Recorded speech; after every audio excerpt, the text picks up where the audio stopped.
भगवान साथ ही है और जरासंध से भीम को युद्ध करने के लिए प्रेरित किया। मारो इसको, मल्ल युद्ध के द्वारा इसका अंत कर दो। कई दिन तक युद्ध होता रहा। भीम वायुपुत्र भगवान वायुदेव के पुत्र हैं, हनुमान जी के भ्राता हैं, तो बल में कोई कमी नहीं और वो वरदानी जरासंध कोई साधारण नहीं। 20,000 राजाओं को तो कैद किए था बलि देने के लिए। 20,000 राजाओं को भगवान से भीम जी ने कहा इशारे से कि प्रभु जरासंध की मार से मेरा रग रग टूट रहा है, मेरी वश नहीं कि मैं इसे मार सकूं। भगवान ने कहा प्रयास करके देखो, आप निराश मत हो। आखिरी दिन कहा, लड़ते लड़ते धीरे से हाथ से इशारा किया कि प्रभु मेरी बल की शक्ति खत्म हो गई, जरासंध मेरे द्वारा नहीं मारा जा सकता।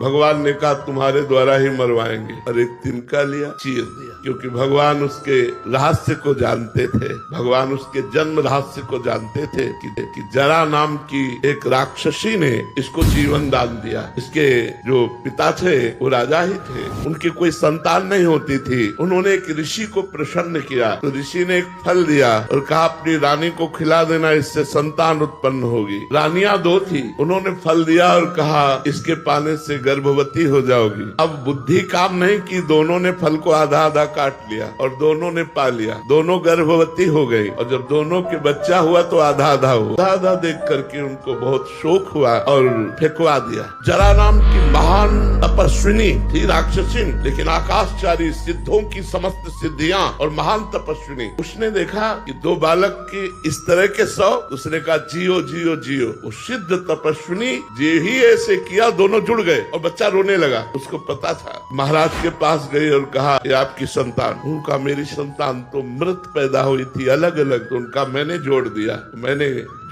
संधि माने होता है जोड़ना। जरा नाम की राक्षसी, उसने संधि किया, इसलिए नाम रखा गया जरासंध। तो भगवान उस रास्ते को जानते थे। भगवान ने उसको चीर दिया, एक तिनके को, और ऐसे फेंका। भीम को भगवान ने अब बल दिया, उठा के पटक दिया और तिनके की तरह चीर कर फेंक दिया। फिर भी वो जुड़ गया के भीम ने कहा प्रभु, तो प्रभु ने फिर उल्टा फेंका तो दोनों